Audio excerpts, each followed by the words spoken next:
በስመ አብ ወወልድ ወመንፈስ ቅዱስ አሐዱ አምላክ አሜን። እዚህ ታላቅ ደብር አዲሱ አስተዳዳሪ መልአከ ጽዮን ቆሞስ አባ እስጢፋኖስ ይርጋ፣ መልአከ ሕይወት ወልደ ኢየሱስ የጠቅላይ ቤተ ክህነት የካህናት አስተዳደር መምሪያ ኃላፊ፣ አባቶች፣ መነኮሳት፣ ካህናትና ዲያቆናት፣ ሁላችሁም የእግዚአብሔር ቤተሰቦች እንደምን ዋላችሁ? ልዑል እግዚአብሔር ዛሬም ዘወትርም ለዘላለም ስሙ የተመሰገነ ይሁን። ዛሬ የሚነበበው ቅዱስ ወንጌል በቅዳሴው ክፍለ ጊዜ የማቴዎስ ወንጌል ምዕራፍ 17 ቁጥር 14 ላይ ያለው ቃል ነው። ይሄ ቃል ኦ ትውልድ ኢአማኒ ወእሉት እስከ ማዕዜኑ ይሄሉ ምስሌክሙ፣ እናንተ የማታምኑ ጠማማ ትውልዶች ሆይ እስከ መቼ ከእናንተ ጋር እኖራለሁ? የማታምኑ ጠማማ ትውልዶች ሆይ አለ። በዕብራይስጥ ሆይ ዶር ሐሳር ኢሙና በሚአቤት ደሬህ ብሎ ይናገራል። ዕብራይስጡ ማለት ነው። እማታምኑ አለ።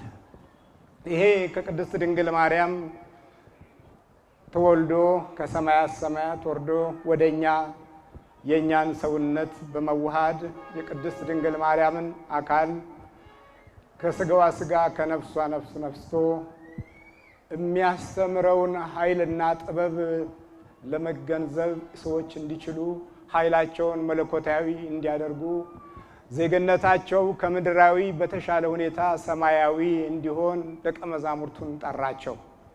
እነርሱም ሁሉም ተሰበሰቡ፣ መጡ። በትውልድ ውስጥ የነበረውን መከራ እግዚአብሔር የማየት ኃይልን ጉልህ ሲያደርግ ቅዱስ ልጁን ላከ። እግዚአብሔር ስሙ የተመሰገነ ይሁን። ሁልጊዜ ችግራችን ውስጣችንን የሚያይ ኑሯችንን የሚያይ እድላችንን የሚያይ ጊዜና ዘመናችንን የሚያይ ከሰማይ አምላክ ካልሆነ ከሰው ብቻ የምንጠብቅ ከሆነ ከባድ ነው። ብዙ ጊዜ ሰውን አምነን ርዕዮተ ዓለም አምነን ፖለቲከኞችን አምነን የወደቅንበትን ሁኔታ ስናይ እያደር ቁልቁል ስለሄደ በእምነት የሚሰጠውን መንፈሳዊ ዋጋ ለዓለም ብቻ ሰጥተን እውቀትንም በዓለም ጥበብንም በዓለም ሞክረን እንዳናድግ የተማርነው ከክፉዎች ስለሆነ ክፉ እየቀደመ ሕይወታችንና ኗኗራችንን ዘመናችንን ጭምር ሲያቃውሰው ብዙ ጊዜ አይተናል። የቀውስ ትውልድ ደግሞ ፈጥረን ይሄው መከራ እናያለን። እግዚአብሔር ይማረን። የችግር ትውልድ፣ የመከራ ትውልድ፣ የአሳር ትውልድ። መድኃኒታችን ኢየሱስ ክርስቶስ ደቀ መዛሙርቱን ወደ ደብረ ታቦር ተራራ ካወጣቸው በኋላ ሲመለስ ያገኘው ትውልድ የሚወድቅ የሚበላሽ ግራ የሚያጋባ ማሰብ ያቃተው ሆኖ አግኝቶታል። ይሄን ደግሞ ተተኪው ትውልድ ላይ መንፈስ ቀድሞ መስራቱን የሚያረጋግጥ ትምህርት እግዚአብሔር ይነግራል። እግዚአብሔር ከሁላችን ጋር ይሁን።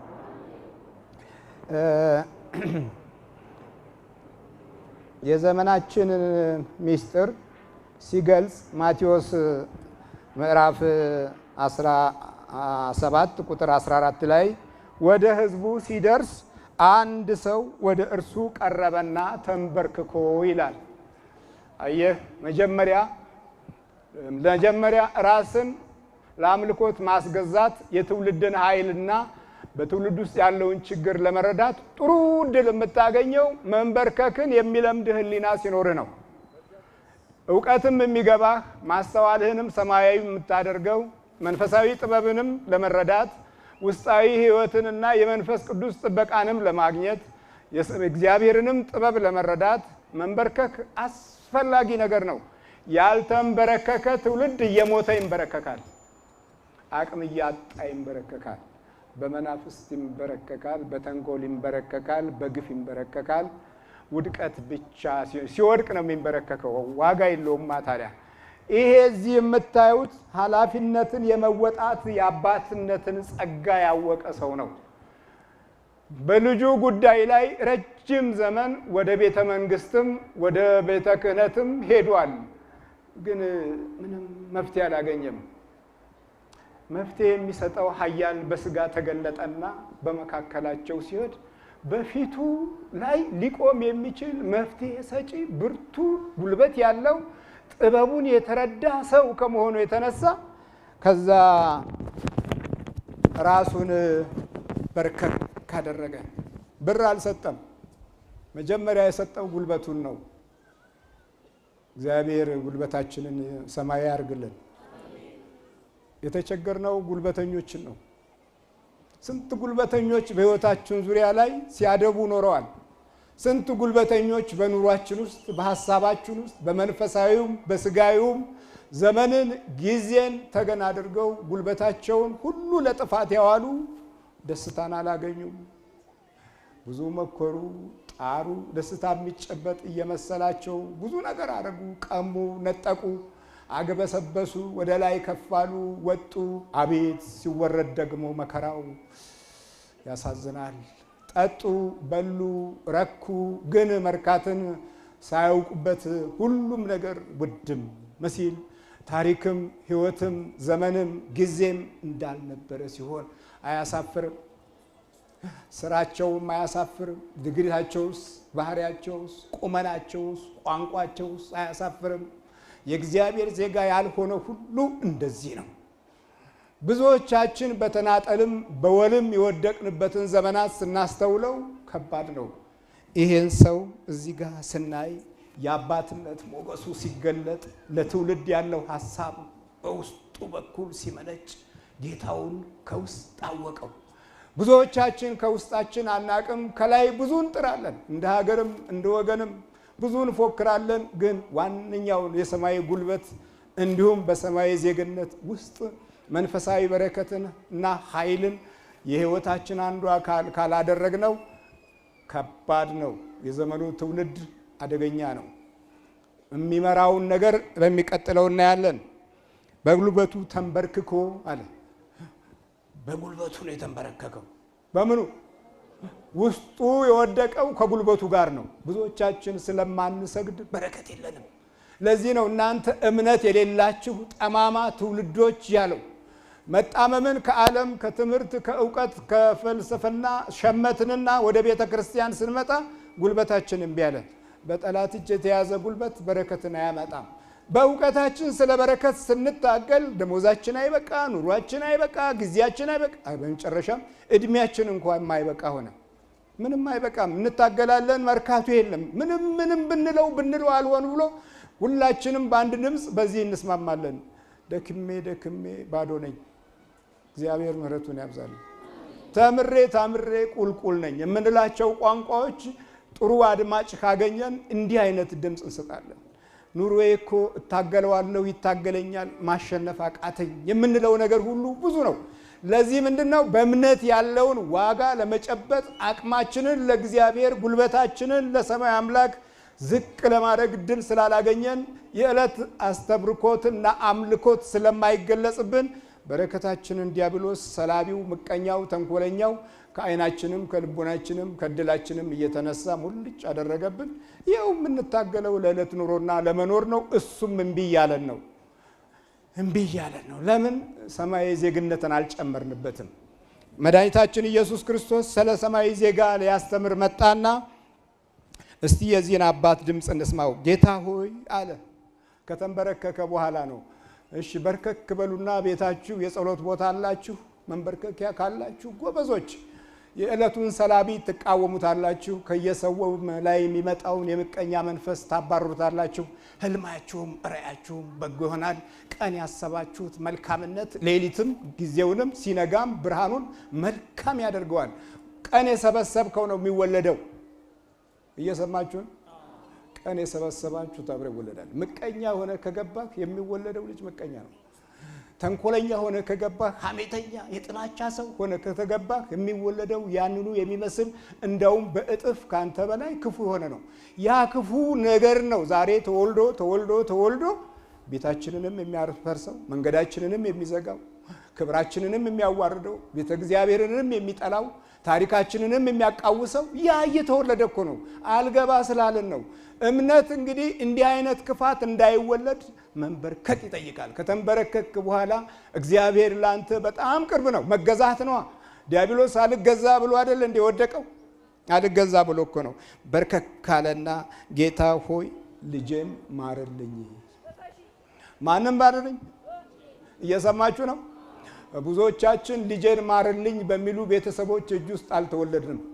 ስንወለድ የጫማ የልብስ ምናምን ተባለና ወደ ትምህርት ቤት ሄደ። ትምህርት ቤት ደግሞ የነጭ ፎርሙላ ነው፣ የዛኛው ዓለም ፎርሙላ ነው። እነዛ ደግሞ የተካኑበት የመናፍስት ደባ አለ። ትውልድን በጠቅላላው ህዝብን የማደንዘዝ ዕውቀት ይሰጡሃል። ለቴክኖሎጂ የሚመች አስተሳሰብም እንዳይኖርህ ኢኮኖሚውን ያጥሩብሃል። ከውስጥ የራስን ደግሞ ክፉ ትውልድ ክፋት እያስተማሩ ምቀኝነትን እንድትለምደው ያደርጋሉ።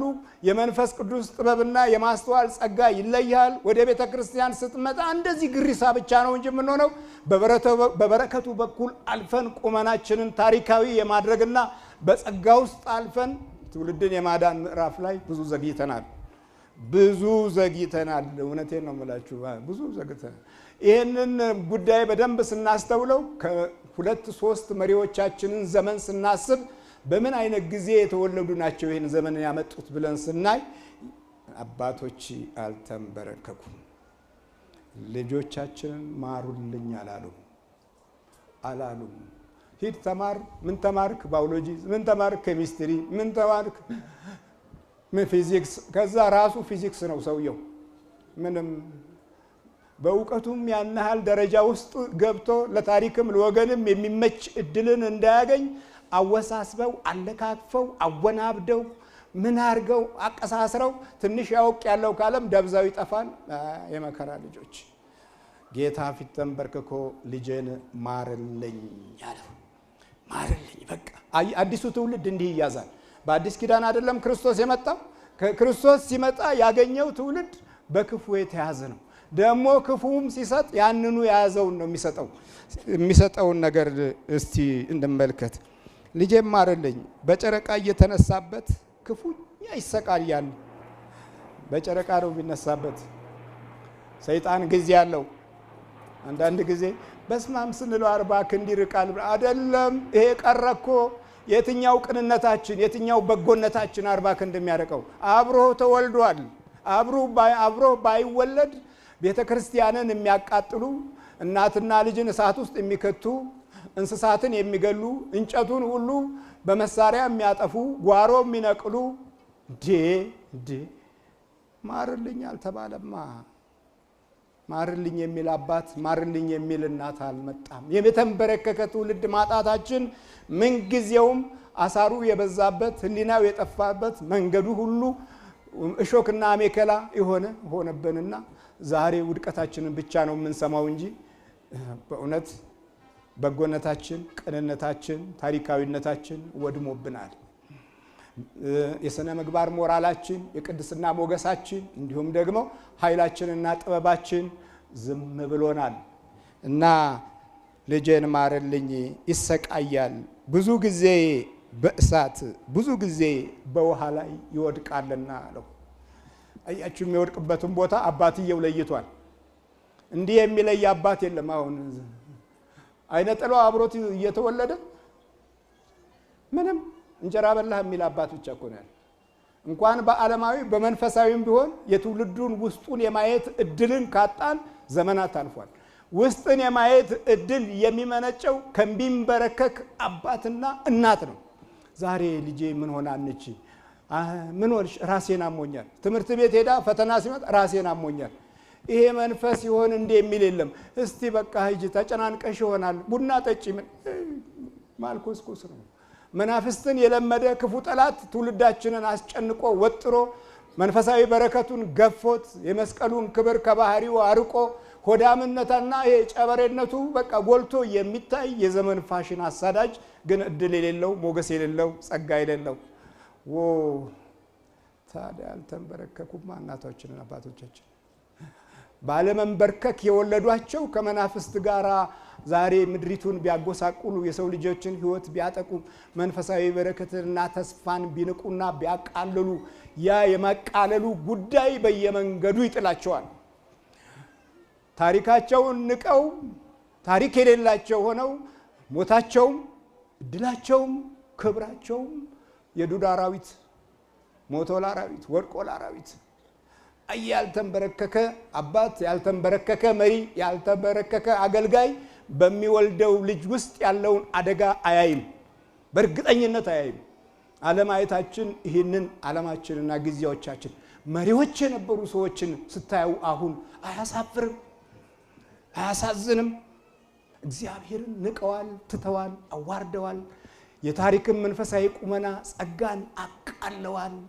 ጉልበተኞች ሆነዋል እግዚአብሔር የሚጠፉበት መንገድ አበጀው እንዴት እንደምንጠፋ እንኳን አቀም እየሳቅን ነው እኮ የምንጠፋው ደስ ይያለን ኃያለን ብርቱነን ይያልን ነው እኮ የምንጠፋው እየበላን እየንጠጣን ነበር የምንጠፋው ከሚበሉትና ከሚጠጡት ታች አውርዶ ከመሬት ደባልቆ ትቢያ ውስጥ አስተኝቶ አሁንም ጌታ ሆይ ረድቦናችንን መልስ ማንልነን እግዚአብሔር ምሕረቱን ያብዛልን አያችሁ ልጁ እሳትና ውሃ ላይ ነው የሚጥለው አይደለም እኛም እሳት ላይ ነው ወደቅነው እናትና ልጅ አባትና ቤተሰብ አንድ ቤት ታጉረው እሳት የተለቀቀባቸው ስንቶች ናቸው እሳት ያንጨረጨራቸው እሳት የበላቸው እንደገና ደግሞ ለአቃጣዮቹ የሚመለሰው የእግዚአብሔር ቁጣ ደግሞ እንደገና እነሱም እሳት የተበሉ ህፃናቶች ልጆች ወድቀው ታያላችሁ እሳት ላይ ወደቀ ትውልድ አየ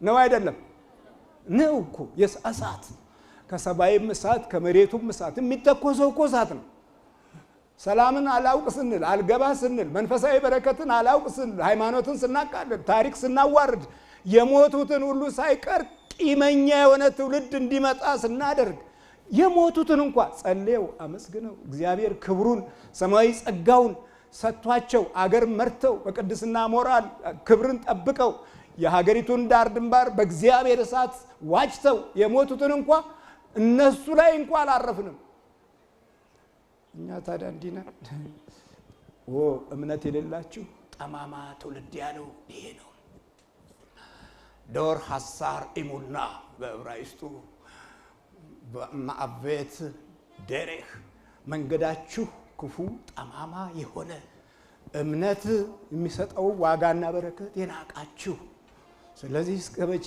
ከናንተ ጋር እኖራለሁ አለ ለካ ይለያል እሱ ለካ ዝም ይላል እሱ ለካ ይጠፋል እሱ ዝም ሲል ለካ እንዲህ ነው የምንወድቀው እሱ ዝም ሲል መሪዎች ግራ ይጋባሉ እሱ ዝም ሲል የቤተ ክርስቲያን አገልጋዮችም ግራ ይጋባሉ የሚሉት የሚናገሩት የሚያስቡት ይጠፋቸዋል እሱ ዝም ሲል ከናንተ ጋር እስከመቼ እኖራለሁ ሲል እሳት ላይና ውሃ ላይ የጣለው ያለውን ነው የሰጠው ይሄ እንግዲህ መጣል ብቻ አይደለም እየጎተተም አባቱን ወደ እሳት ይወስዳል እሱ ወደሚገባበት እናቱንም እየጎተተ ወደ ውሃ ይወስዳል እሱ ወደሚገባበት እንዲህ አይነት መንፈስ ነው ያዘው ከዛ ወደ ደቀ መዛሙርቱ ካመጣሁት ሊፈውሱት አቃታቸው አረ እግዚአብሔር ይማረን የሰማይ አምላክ ከሁላችን ጋር ይሁን አሜን ወደ ደቀ መዛሙርቱ አመጣሁት ሊፈውሱት አቃታቸው ሞክሯል አያችሁ ትውልድ ለማዳን ሞክሯል እኛ ሞክረናል የለብንም ይያልን ስንኖር በአካል መናፍስቱ ተገለጠ ስንሳደብ ደህንነታችንን የጸጋ ሚስጥርን የቤተ ክርስቲያን የኃላፊነት ድርሻን አጋንንትን አውጡ የሚለውን መለኮታዊ ጥሪና መለኮታዊ መመሪያን ስናቃልል ይሄ እንጂ መተት ነው ምናምን ነው ይሄው መተቱን ያያየው አይደል በመሪም መተት በተመሪም መተት በኑሮ መተት በትውልድ መተት በገበያ መተት በእውቀት መተት በፍልስፍና መተት ይሄው ያያየው አይደል እሺ ታዲያ ምንድነው አሁንኛ ምን መሆን አለብን አቤቱ ጌታ ሆይ ምህረትን አብዛለን ወደ ደቀ መዛሙርት አመጣሁት ሊፈወሱት አቃታቸው። በአዲስ ኪዳን እንዲህ ማቃት ይመጣል። አያችሁ እንዲህ ኃይል ማጥረር ይመጣል። ለምን በዛ ጊዜ የነበሩት ደቀ መዛሙርት በቃ አቃታቸው። ከዛ በኋላ ኢየሱስም መልሶ የማታምን ጠማማ ትውልድ ሆይ እስከ መቼ ከእናንተ ጋር እሆናለሁ? እስከ መቼ ስታገሳችኋለሁ? ወደዚህ ወደ እኔ አምጡት። ወዴት አምጡት? እግዚአብሔር ስሙ የተመሰገነ ይሁን። የኛ የቤተ ክርስቲያን ጌታ እንዲህ የሚል ነው፣ ወደ እኔ አምጡት። የተጨነቃችሁ የተቸገራችሁ ምን ብሏል አምላካችን? ወደ እኔ አምጡት። ይችላል። የኤልሻዳይ ልጅ ነው። ለአብርሃም የተናገረው እኔ ኤልሻዳይ ነኝ፣ እኔ ሁሉን ቻይ ነኝ ያለ ቃል ሥጋ ሆኖ ጸጋንና እውነትን ተመልቶ በቅድስት ድንግል ማርያም አድሮ ዘመዳችን ወገናችን ሆኖ አባታችን ሆኖ ዜግነታችንን ከምድራዊ ወደ ሰማያዊ ከፍ አደረገና ጣምራ ዜግነት አለን። እግዚአብሔር ስሙ የተመሰገነ ይሁን።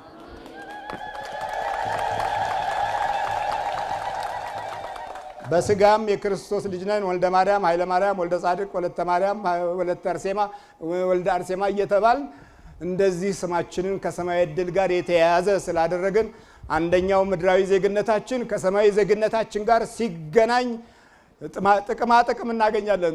ጥቅማችን ምንድነው? ወደ እኔ አምጡት።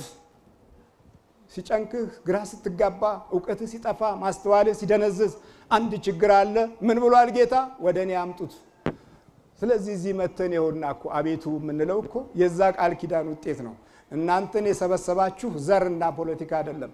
እንዳውም ለሪዮት ዓለም ቢሆኑ አንድ ሰው እዚህ አይገኝም። አይቷል፣ ስንት ዘመን የካድሬዎችን ጩኸት አይቷል። ውሸት ነው፣ ሁሉ ነገር ውሸት ሆነባችሁ። የእግዚአብሔር መንፈስ የሌለበት ሁሉ ውሸት ነውና የእግዚአብሔር መንፈስ ከቤታችሁ እየቀሰቀሰ የአርሴማ ጸጋና ሞገስ እየሳበ ለብዙ ሺህ ዓመት ህይወቷን በድንግልና እና በሰማዕታት ያሳለፈች የቅዳሴ ቤቷ ዛሬ የተከበረባት እናታችን ቅድስት አርሴማ የሷ መንፈስ ነው የሳበን፣ የሷ ክብር ነው የሳበን። ምክንያቱም ስለ ክርስቶስ የሞተች ስለሆነ ሰማያዊ ዜግነትን ሰጥቶን በመላእክት የምንጠበቅበትን ሞገስ የምናገኝበትን እድል አተነው ምስኪኖች ሆነን በነካነው ባየነው እንኳን ልባረክ ብሎ የምናየው ሞት ሆነ። የምናየው አሳር፣ የምናየው ጉስቁልና፣ የምናየው ረድኤት ያጣ ወገን ሆን እና ወደ እኔ አምጡት አለና ኢየሱስም ገሰጸው። ጋኔኑም ከእርሱ ወጣ። ብላቴናውም ከዚያች ሰዓት ጀምሮ ተፈወሰ። የተፈወሰ ትውልድ እግዚአብሔር ይስጠን።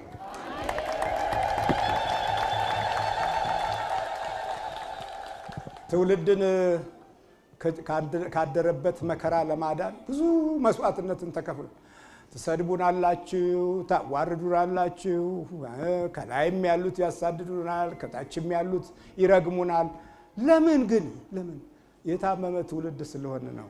ይሄ ደግሞ አይደንቅም። ተይዘናል። የተያዝንበት ያለንን ስንሰጥ ተቃዋሚ ከሆን ቅዋሜ ነው የምንሰጠው። ውስጣችን ያለው ቅዋሜ ነው። ሰው ያለውን አይደለም የሚሰጠው። ተንኮል ከያዘ ያው ተንኮሉን ነው የሚሰጠው።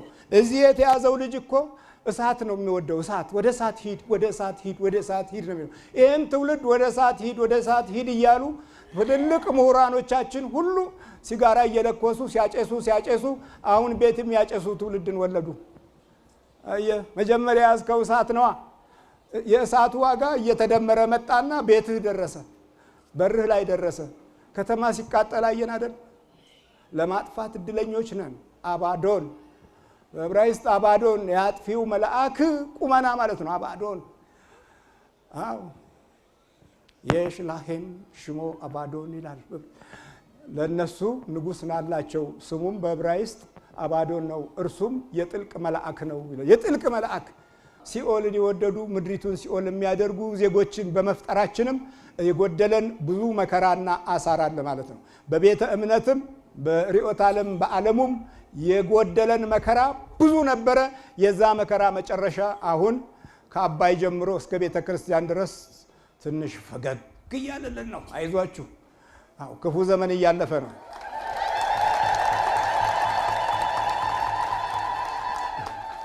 መብራታችን ሲበራ የሀገራችን ጨለማ ዝም ይላል። አባይም ስራ ላይ ሆነ።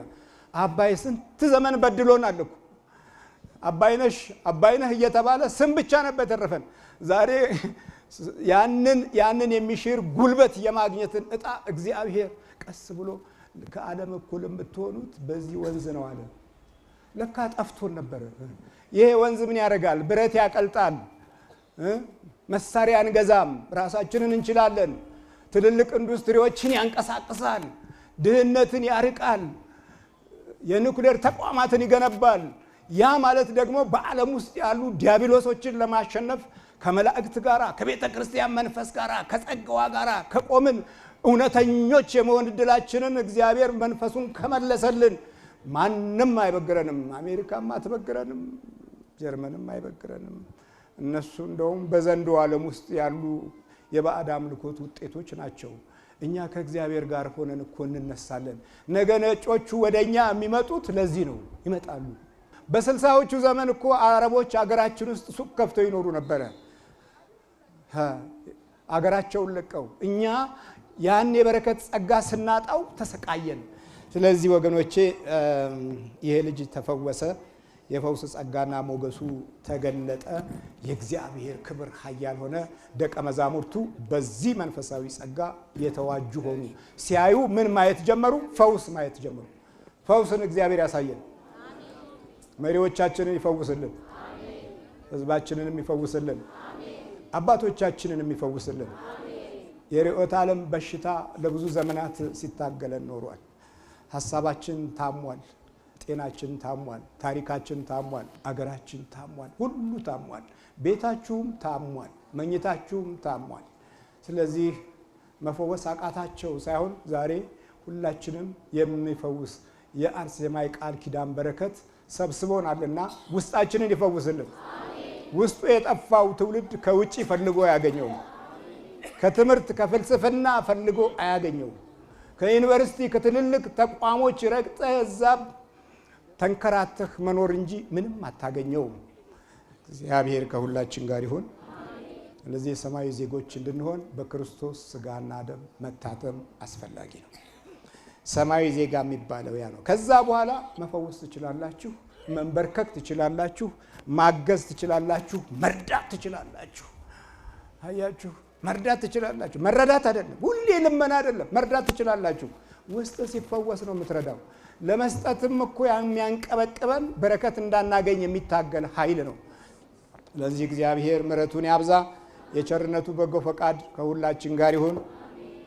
ሰማያዊ ዜጋችን የመጨረሻው ምንድነው ማለት ነው? ከክርስቶስ ጋር መኖር። የክርስቶስን ሥጋና ደም መውሰድ ስትጀምር ጣምራ ዜጋ ታገኛለህ። ጣምራ ዜጋ ነህ ማለት ነው። ዘርህ ክፉ ሆኖ እንኳን ቢመጣ ይሄንን ማቋረጥ ነው። አሁን አይነ ጥላው ዘራችን ሆኗል። የጣዖት መንፈስ ዘራችን ሆኗል። ተለክፈን በትምህርት ቤትም በምንም የገባው መንፈስ ዘራችን ሆኗል። ሲወለድ አብሮ ይወለዳል። ልጁ ይቃዣል፣ አእምሮ ይስታል፣ ማስተዋል ያቅተዋል።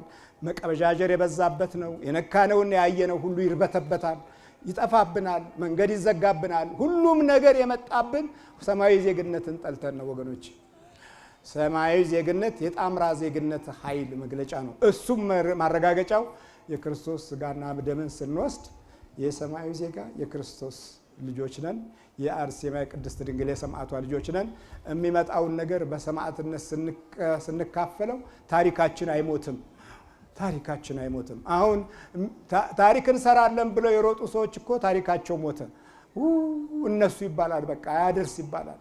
እንዲህ አይነት ትውልድ ያደርስብን ይባላል። እርግማን ነው። ሞተውም እርግማን፣ ኖረውም እርግማን ነው። ስለዚህ በእምነት ያለውን ዋጋ እንዳናቃልን መንበርከክን አትርሱ። የእግዚአብሔር ኃይልና የሰማያዊ ጥባቆቱ ከጎናችን ይሆናል። የቅዱሳን የጸጋ ሞገስ ረድኤት ያብዛልን። አሜን። በእውነቱ መምህራችንን እግዚአብሔር የአገልግሎት ዘመናቸውን ያብዛልን። ሰዓት ቢኖር ስለሳቸው ብዙ መናገርና መመስከር ይቻል ነበረ። እንደምታውቁት ቤተክርስቲያን ሲዘጋ እኔም ማውቃቸው ከ7 አብያተ ክርስቲያናት በላይ ብቻቸውን በብዙ ሚሊዮኖች አወጣው አሳንጸዋል። ለቀይ መስቀል በሁሉም ቦታ አሳቸዋሉ። ልጆቻቸውን እናንተን እያስተባበሩ ማለት ነው። ስለዚህ አሁን ገብርኤልን ብቻ ሳይሆን አርሴማንም በሚገባ እንሰራለን። እስካሁን ብዙ ስራ ተሰርቷል እዚህ ቦታ ላይ። ሁላችሁንም እግዚአብሔር ይባርካችሁ። በሚመጣው ዓመት በሰላም በጤና ጠብቆ ሁላችንንም ያድርሰን። ሰማይቷ በምልጃዋ አትለየን። የጎደለውን ሁሉ እሷ ትሙላልን። ሀገራችን ላይ የሚፈሰውን ደም እግዚአብሔር ያስቁምልን። እኔንም እናንተንም ለመንግሥተ ሰማያት የበቃን የተዘጋጀን ያድርገን ዘንድ እግዚኦ መሐረነ ክርስቶስ።